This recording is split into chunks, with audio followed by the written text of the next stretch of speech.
8, the advanced query concepts. What we would be covering is like, first of all, we'll be covering is the store procedure. And within the store procedure, what we will see is like how to create the store procedure, how to alter it, how to drop it, how to execute, and what are the kind of permissions that we can grant to the store procedure, what are the dependencies, like what all dependent objects are there within that, right? And then the parameters, how many parameters you could pass to the store procedure, whether it could be input or an output parameters.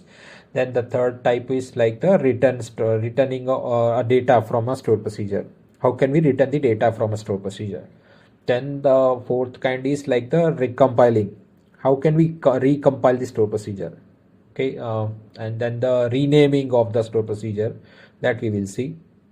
Then we will see the exception handling. How can we manage the exceptions occurring from the store procedure? So that's it. Let's just start getting into it. Thank you. All right, so let's just go with the module number 8.1.6, exception handling in a store procedure. Now, to do the exception handling, first of all, we understand, right, like the legacy languages, the most popular languages in the programming world that we know, C++, VB.NET, C#.NET, all of this, right? So all of these languages are basically using the exception handling concept, right? According to that, or similar to that, like SQL is also a programming language, but it just uses the different keywords and maybe the programming constructs.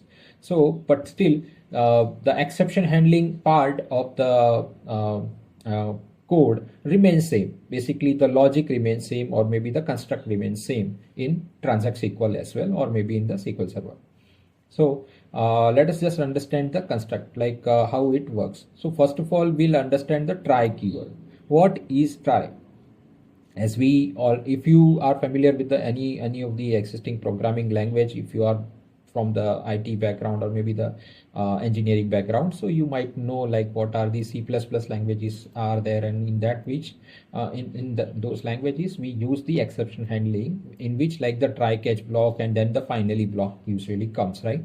So here also, like there is a try block. Try block will do what? It will just take the one or more the transact SQL statements, or maybe a block of statements, and then if any of these statements gets failed while executing, maybe if it is a DML object or DML statement, or maybe some other statement, or maybe some of the if some of the logical condition, or maybe some logical code that you have made an issue with, right? Maybe some logical error, or maybe some construct error, or something that you made. So now what the pointer will do is, whatever error will occur, it will not throw it out directly to the output from the SSMS or from the calling procedure. Instead, what it would do, it will just pass on the pointer from the try block to the direct catch block. So that as if like, you have thrown a ball and it should catch the ball like that. So it's just throwing an error from that block, which will be caught by this block, and that block will catch that error, and then appropriate action will be taken care by the catch block only. So in the catch block, basically we write couple of blocking statements, or maybe we can write couple of rollback, maybe transaction we will understand after this module. So in that you will understand like how this caught transactions, how this failed transactions can be handled, how you can roll back, how you can save, partially save or unsave, right? Those things. So those are the points which can be taken care, and then your end user will not know like whether there was an error, or if you want it to represent the user in a meaningful manner, because see, the way you have written the DML statements, end user might never know that what kind of an technical error it could be, but user understands the user friendly messages only, right? So to present the user in a user friendly messages, this catch block can be used, okay, so that you can rewrite that error or say message to the end user that he can understand or she can understand easily, right? So that is where this catch block is used. Now to represent or to return this object in a what are the functions that the system uses? Like the SQL Server system backend uses couple of built-in store the functions. So now all of these functions on an error occur, right? As and when the error occurs, right? So at that point of time, this function will catch the error number. Okay, it will catch the error number. What is the system defined error? Because there are some defined error list that SQL Server has identified. Now out of those all listed errors, if it matches with any of the existing ones, it will give it an a respective error number to it. Okay, so that user will understand, or maybe the developer will understand, yeah, this is the error and this was the error number. Now second is the error severity. Now severity could be like, like what level of error it is. Like, is it like, code specific, or maybe if it is like a technical, or maybe if it is logical, or maybe if it is like a server, or more severe like a server level or connection issue, or maybe network issue, right? Those kind of severity you may come to know from this error severity. Then the error state will just tell you the state number for that. Then the error procedure name. Now to error procedure name is like the procedure name which has thrown this message, right? Say like in our case, for an example, we are writing any procedure, maybe like a user for testing purpose, we might write a procedure, say like this test exception handling. So this kind of procedure name will be written with the help of error procedure function. Okay, then the error line. Now which part or which line of the transact SQL statement within the try block has thrown this exception or an error, that will be given by this error line. Very important. You need to identify which line has thrown this exception. Okay, so then you will understand and go to then that line and then do the correction. Correct? Without that you cannot do. Now after you know this error line, then you will go to the error message. What is the message? I did reach the line, but then I need to know like what is the error in that, right? If it is showing you message as well, then it will make sense that, yeah, this was the error. Now to seeing to that error message, you may understand, yeah, this was the error, this was the cause because of which like the exception thrown. So then you can do the correction for that, right? So error message again is the additional function, like in addition to the previous functions, which will tell you the exact error message in the text format. Okay. Yeah, so and then let us see to the syntax, like what is the basic syntax like of this entire exception handling concept, right? So first of all, we need to write the keyword called begin try. Within that you might write number of SQL statements. Then you say like the end try, which is just like closing the try which you just opened, it has to be closed, right? And right after the end try, you need to write again one more block called begin catch, so that it will understand, yeah, I need to catch something which is thrown by the previous block. Okay, so immediately after the end try, you will write the begin catch, and within that you might write the catching statements or block of statement maybe, right? And then say the end catch and then semicolon. Okay, so depends like way you want to implement it. It's an optional, not necessarily semicolons are exceptional always. So but good, it's a good practice if you keep it delimited for each and every statements within the procedure, but then make it a practice like each and every statements are given the semicolons, not just randomly you feel like 2 or 3 you gave it and the rest of them you left it. So yeah. All right, so let's just go to the learning DB as usual. This learning DB we connected, and then we drop the existing table if at all it is there, right? So we want to drop the table. See, basically what I am trying to do is I'm trying to give you a demo of this exception, right? Now to give you a demo, I need to have some mechanism, right? So that I can present the error. What was the error? Because there are multiple ways that you can see to the error, right? So I'm just showing you one of the ways that you could understand and you can log that error to a table. So this is what I'm doing here. You can write the errors if at all is created, then you try to log that error to a error logging table, so that later part a DBA person or maybe the developer can go and just try to troubleshoot or understand that, yeah, what was the error basically, right? So that's where it is useful. So what we will do here, in that case, we will go to this, we'll create this definition. We'll write the definition. Let me explain you these fields. The logging ID is just generally like the identity column, auto incremented, and then the primary key is what we give it to it, so that it won't be repeated or can be null or something.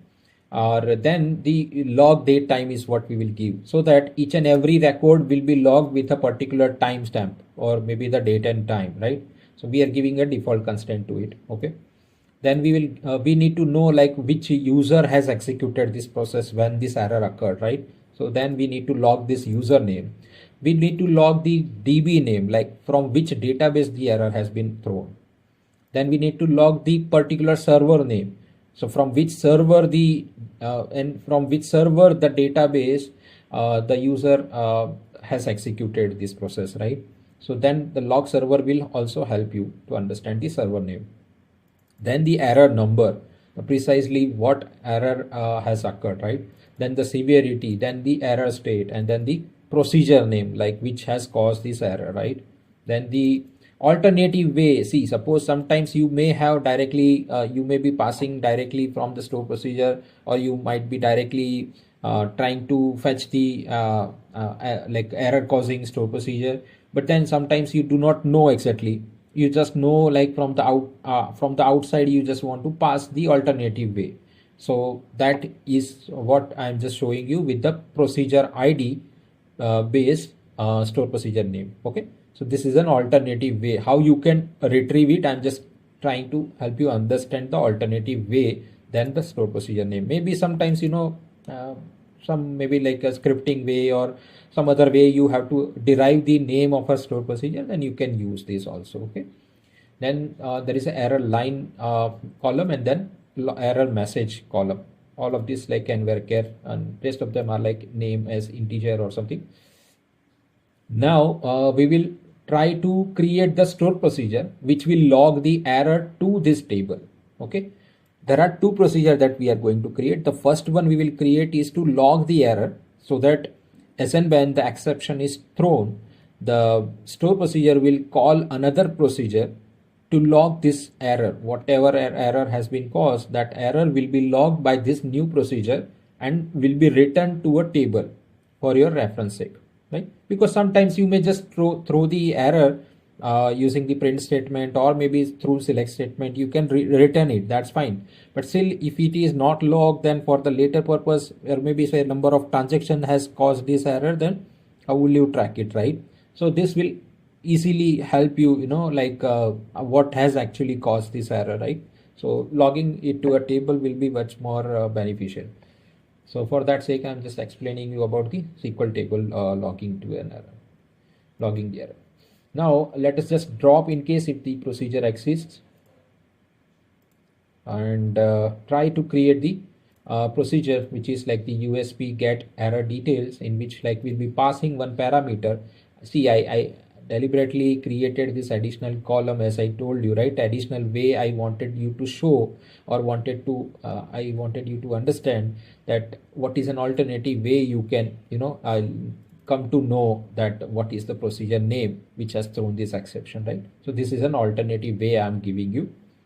That is defined store procedure, that you could use it this way, error procedure, or else the alternative way. Okay, both ways I am telling to you so that you can understand. So now we'll create this procedure to write the error log to a error logging table. Okay, so first of all, we'll just say set no countdown as usual, and then to the insert to the error log table, which is we just defined that or declared that table.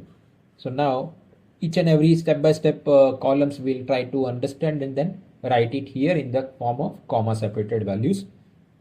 So all of these values will be inserted into this table as an entry for the error log, right? As an error log, right? So first of all, it will fetch the S username, meaning like the logged in username, right? Which user has logged into the system and from which from which service account, or maybe what is the executing account, right? Which has caused this on executing a process like this error has caused, right? So that will be written by this username function. DB name will give you the particular database name from which like the object has been called. Then the server name, @ is the variable name, okay, so global variable name from the system SQL Server. It will fetch the server name. Maybe if it is like a particular server, say like a SQL Server, or it has a name to it, right? The maybe the fully qualified name, maybe, or something like of that sort. So that you may come to know from the @ SQL Server server name keyword. So it will give you the logging server or the server name. Then rest of the functions are same, like error number, severity, state, procedure. Now, importantly, when I said you like the other way to derive the procedure name is the parameter proc ID. I'll help you understand that how you could do this is, see, by default you may pass the procedure ID from the procedure which has caused this error. So suppose, say if this procedure is there, right, and I have written a code begin, try, and begin, catch, and catch. Now within the and catch I have written a procedure, the logging error, right? So I want to log this error, whatever error has been caused, right? That error I want to log, but then I need to pass the parameter to this logging procedure, so that I will come to know that, yeah, this is the USP test exception handling procedure which has caused this error. Okay. So to do that, using the system or global variable, this variable will give the precisely the procedure ID only from the system. Okay, so it does know, this variable itself knows that, yeah, where am I standing right now and what is the ID of the procedure where I am standing right now. Okay, so it does know like where it is standing, so it may know the procedure name itself as well, right? But it's not passing the name to it. Instead, we are just passing the ID to it, and using the ID you will try to fetch the name. Okay, so we'll pass the ID as a parameter to this procedure, and then you will come to this procedure. In this you will pass it as an integer value, and then whenever you will come here, then using this ID, there is a system function. See, built-in function object schema name. What it will give? It will give you the procedures, the schema name. Say like it is DBO test, or maybe production, or maybe whatever schema name that you have given. So that schema name could be retrieved using this function. You just need to pass the ID, then say comma, then the period, because we need to separate them by dots, right? So period. So we will be separating it with a comma, then single quoted period, and then again one comma, and then give a name called object name. This is again another system function.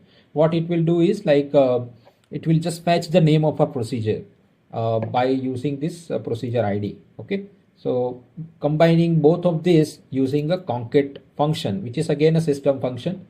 So basically you can derive the same procedure name which is there given by the error procedure using the alternative way. Okay. So there are two ways you learn. One of them is the error procedure. The other way is this way. Okay. And then the regular error line, and then the error message. All right. So simple. Now we understood like how this procedure is written, and it will log an error to the table. Now suppose, say like you do not want to maintain logging, right? Sometimes it's just your system is not requiring, just for troubleshooting purpose, for a random case you might want to know like what is actually causing this error. You usually do not want to do see, very huge logging. If you do then it unnecessarily occupies the system resources. So system becomes slow while logging it, right? Because there are a number of transactions keep on executing, and everywhere you might be calling the same procedure. So this table, you understand, right? Like how complex this table records, or the length, or how lengthy it will become over a period of time, right? In a transactional system.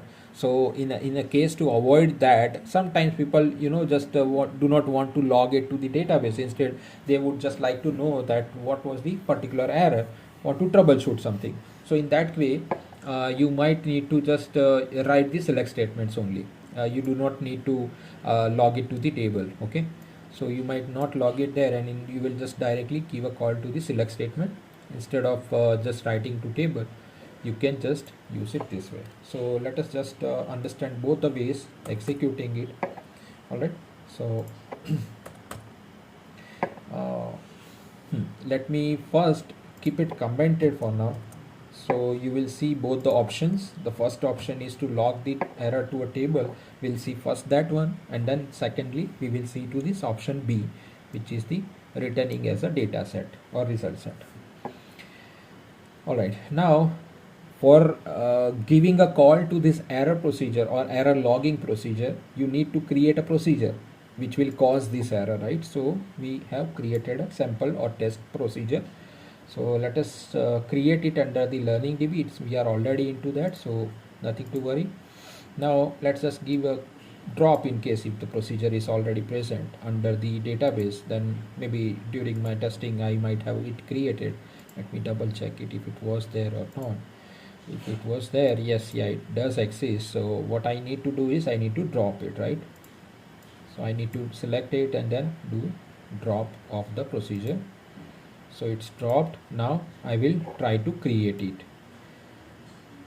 All right, now statements are very simple. There is nothing complicated here. Simple store procedure we are creating or altering a procedure name, the test exception handling as begin, and then usually like we write the set no count on statement, and then you start the block of begin try.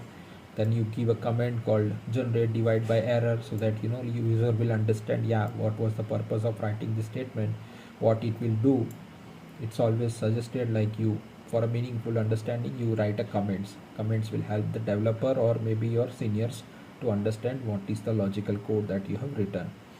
So here select 1 divide by 0, which will definitely give an error because 1 cannot be divided by 0, and it will be thrown as an error. It will be called which will be catched by the catch block.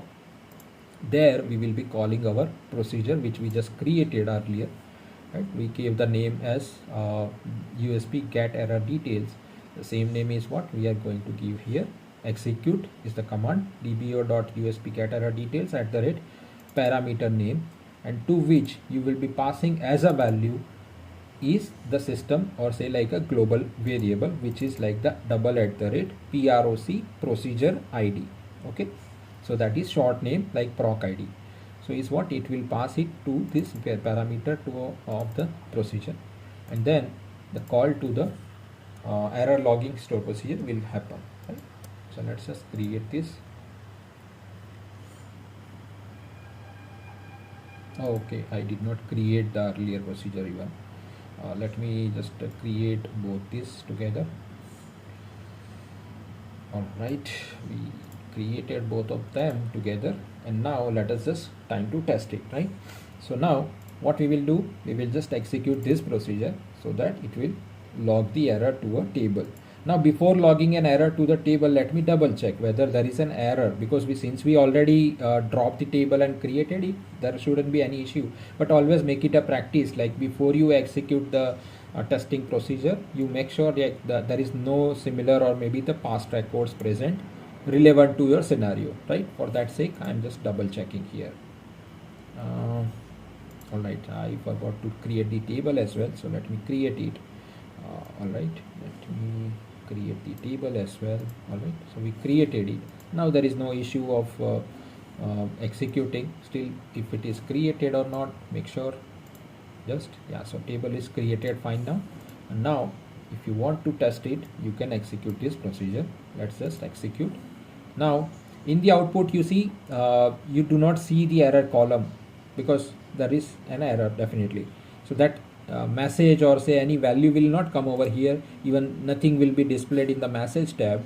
What will happen is you need to check the error where that error has been logged is. You need to go to this table. See, this table has got the error. What has caused this error? Simple. The time it got logged, and then the ID, the identity seed will just keep on incrementing it, date and time, logged in user, database name, server name, then the error number, right? What is the error number has caused it, right? Then the severity of this error, then the procedure name, right? See, and the based on the procedure name, how we created the procedure name, right? So we combined this, right? Like we combined the schema with the procedure name with a period, right? So that is also coming up along the same line, right? So the by built-in error procedure and this name both are same. And then the error line, very important, which will tell you like what was the error. So error message, we came to know that divide by 0 error occurred. See, here in this case it is very explanatory by the keyword, so you understand. Yeah, and since we do not have very complicated procedure, we can easily derive and go to that particular line of error or line of code where the error has occurred. But in a complicated procedure, you might need to go by this error line always. Okay, so how this error to identify from the procedure, let us go and understand that. Right now it is saying like error line number is 10. Now let us go to the code and identify where is the line number 10. Now usually, as per our tendency, what we will understand that there should be a counter starting from after begin, right? From this point only you will start to count the lines. So see here, a very intelligent thing, like you need to understand that it may also considers the prior spaces also. Prior spaces meaning like before the create procedure statement, there is any comment line also is there, that will also be considered as a line number. Okay, so just carefully understand. So this will become my line number 1, this will become my line number 2, 3, 4, 5, 6, 7, 8, 9, and this will be 10. So here in our case the line number 10 is this currently. Why? Because right after the drop statement and go, the batch will be complete, and soon after that again the new batch will begin, but beginning with a comment line. So pointer in the system will consider the line number of the commented lines as well. Even it will consider the blank lines you might have. Say like here, let us just check once again like how it will fetch the additional line, right? What we will do now, right now we saw that the error line is at the error line number is 10. Now it should be 11. Why? Because I added one blank line before the create statement or the comment line, right? So now it should be the line number 11 which has caused this error. How can we check it? Let us just re-execute this entire process from the beginning. I'll just drop everything and recreate everything so that like we will retain the simplicity, and then you will understand. So now as we go to this, we executed the procedure as well together, and now we will just run this select statement and see. So see, the line number has increased to 11. If it was like you gave it like number of enters, maybe here there is one blank line, add one or more, maybe 1, 2, 3, 4. So how many lines now it will be? 4 lines more added to it, meaning 15, right? So in that case it should return us the 15, right? So 15 line number, correct? Very simple. So always remember that as many lines you add, even like before your create statement, it does matter to it while throwing the exception or while giving you the error line. Okay, so if there is any like empty rows are there before your creation of a procedure, then all of those lines will also be considered as an error line. So each line matters, each blank matters, each comment line matters. All right, so you utilize the space very cautiously while writing the procedures. Okay, all right, so let's just remove all of them and then once again execute the same procedure. It should go back to the error line 10, correct? Yeah, so see, error line 10 is there. Fine, so we are clear cut into this. Now we understood how this error line works or the exception are logged to the table, and how to see the record from a logging table. And now we will see to the alternative option B, in which we do not want to log an error to the table. Instead we just would like to see the error message. See, so the same procedure will not write the error to the error logging table. Okay, or instead say like we want to do both together, right? We want to return both of them together. So how can we do that? Say like we want to log the error as well as we want to return the error message as well. Okay, both of them if we want to do. Suppose me, because you do not want to run additional select statement. Say like as I ran, as this select statement I ran, you do not want to run that and you just want to see. But then understand that these two columns value you might not find it in return, because the table error log has two columns which are automatically populated. So those two column values you might never get, or you might have to get it additionally. If you have to get it, then you have to get it from the error log table, or there are other ways you could do so. But for the purpose of showing the error message, ideally, see, while showing the just simply a message, you may not need to log it to the table. Then there won't be any ID to the table, right? Meaning there is no table at all. In that case only usually we do this. If the record is already present in the table, why would we just run it like this? Instead we could write the same, select star from this particular table. Why don't we write it like that? But I do not want to make it that way. I wanted to show you that how the alternative way you can achieve it. So let us just run everything together once again and see. Okay, failed because the table error login is a table object. Right, am I making any mistake? Oh, I might have it selected. Yeah, all right.